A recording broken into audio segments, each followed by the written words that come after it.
Hello guys, welcome back to my channel. আশা করি তোমরা সবাই ভালো আছো, আমিও ভালো আছি। আজ তোমাদের মাঝে নিয়ে চলে এসেছি চিকেনের ঝোল রেসিপি। তো তোমরা রেসিপিটি শেষ পর্যন্ত দেখতে থাকো। ফার্স্টে কড়াই গরম করে কড়াইয়ের মধ্যে সর্ষের তেল দিয়ে দিয়েছি। এবার তেলটা গরম হয়ে গেলে এবার এর মধ্যে আলু কেটে রাখা দিয়ে দেবো।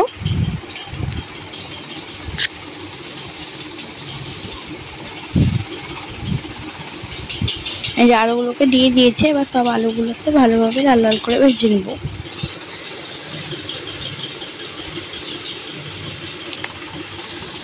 যে আলুগুলো ভাজা হয়ে গেছে, এবার তুলে নেব।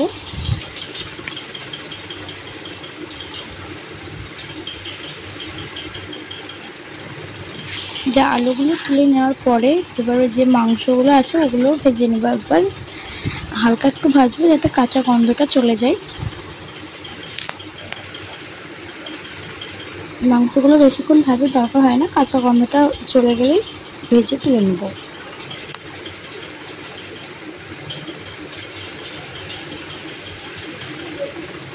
দিয়ে মাংসগুলো তুলে নেব।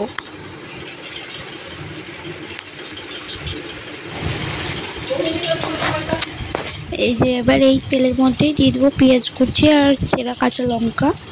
এবার পেঁয়াজটাকে একটু হালকাভাবে ভেজে নেব।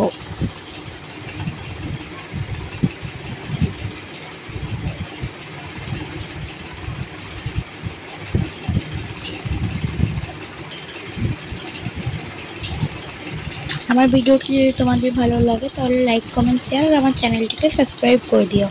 দিয়ে তারপরে এখানে পেঁয়াজ, আদা, রসুন, কাঁচা লঙ্কা বাটা দিয়ে দেবো। তারপর মশলাটা ধুয়ে একটু জল দিয়ে দেবো। দিয়ে এবার ভালোভাবে একটু নাড়াচাড়া করে নেব। নাড়াচাড়া হয়ে যাওয়ার পর এবার এখানে পরিমাণ মতো লবণ দিয়ে দেবো। তারপর এখানে দিয়ে দেবো হলুদ গুঁড়ো, দিয়ে মিশিয়ে নেব।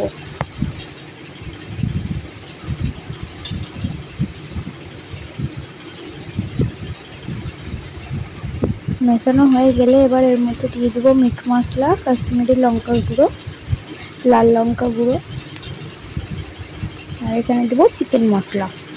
দিয়ে দেওয়ার পরে মশলাগুলোকে ভালোভাবে মিশিয়ে নিয়ে ভালোভাবে করে কষিয়ে নেব মশলাটা যতক্ষণ না তেল ছেড়ে দিচ্ছে।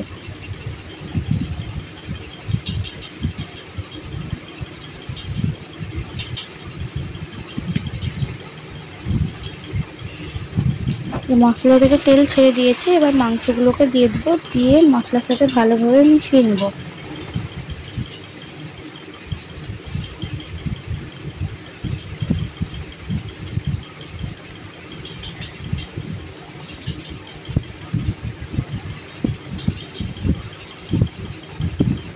যে মশলার সাথে মেশানো হয়ে গেলে এবার আলুগুলোকে দিয়ে দিব। দিয়ে আবার ভালোভাবে মিশিয়ে নেব, দিয়ে কষিয়ে নেব।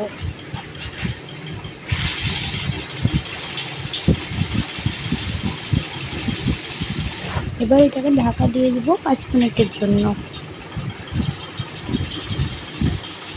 যে 5 মিনিট পর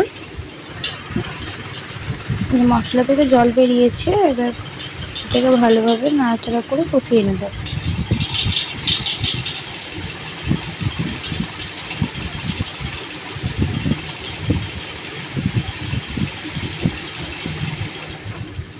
মাংসটা ভালোভাবে কষানো হয়ে গেছে। এবার এর মধ্যে পরিমাণ মতো জল দিয়ে দেবো। জল দিয়ে এবার নাড়াচাড়া করে দেবো এটাকে।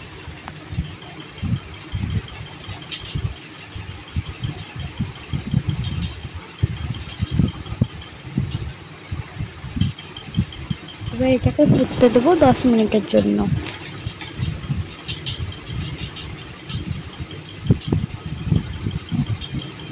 যে 10 মিনিট পরে এই যে আমার মাংসের ঝোলটা অনেক হয়ে গেছে। এবার এর মধ্যে গরম মশলা দেবো, দিয়ে নামিয়ে নেব।